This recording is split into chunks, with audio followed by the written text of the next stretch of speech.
Hyundai New Zealand are making big claims with the launch of their new Kona EV SUV.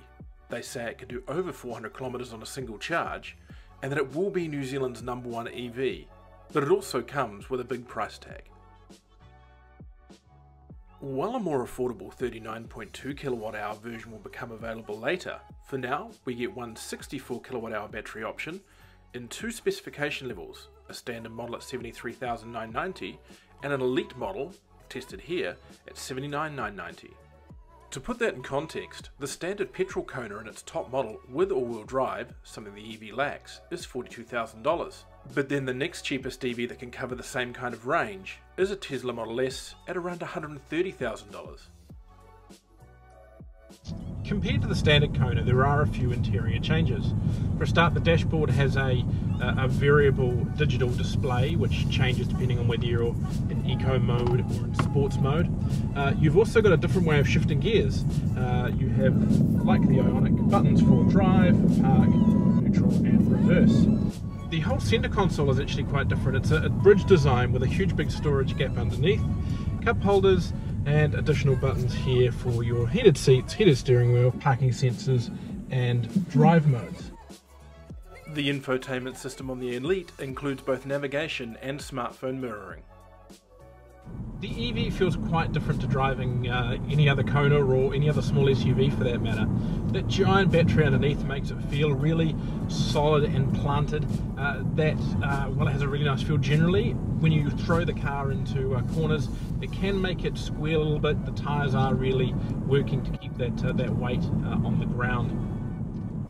The steering has a really nice, light yet responsive feeling to it. The brakes also feel really good and don't have any of that wooden feel that some of the earlier electric cars had necessarily. There's a whole pile of driver assistance features in here. You've got adaptive cruise control, you've got a lane keeping system. You can pretty much on the motorway let this thing do the driving for you.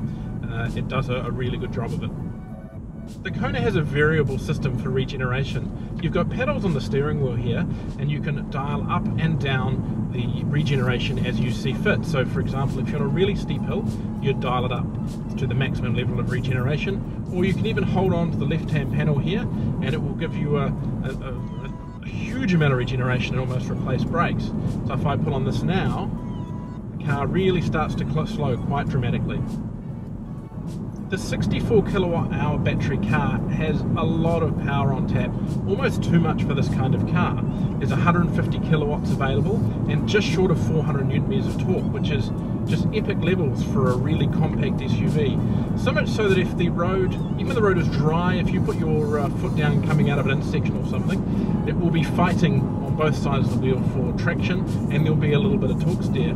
So you've really got to get used to moderating your foot when you're driving around town, and that's made worse in the wet. The electronic stability control system does a pretty good job of keeping it in check, but it isn't hard to squeal the tyres in this car.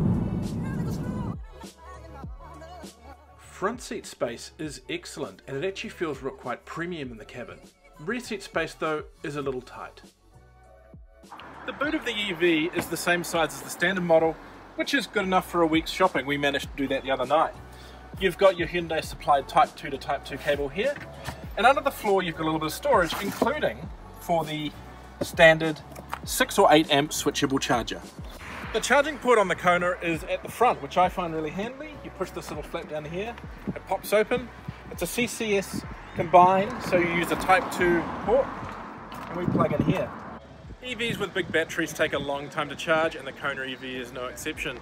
With the standard charger running at 8 amps, you're looking at a couple of days. On a Type 2 setup like this, running at the maximum 7.5 kilowatts, you're looking at 5 or 6 hours, and you're looking at an hour on a DC fast charger at 50 kilowatts. Hyundai is recommending buyers take on a level 2 home charging system like this wall box. In our testing of the Kona, we believe the 400 plus kilometer range is easily achievable, and that's what makes this car such good value. On dollars for range or dollars for kilowatt hours, it's hard to beat. It may be expensive, but it's also practical, competent, and extremely fun to drive. Global supply for EVs like this is currently very tight, and we think Hyundai New Zealand will be able to sell every one they can get their hands on. For more videos like this, subscribe to the Auto Media Group YouTube channel or visit evtalk.co.nz for more stories.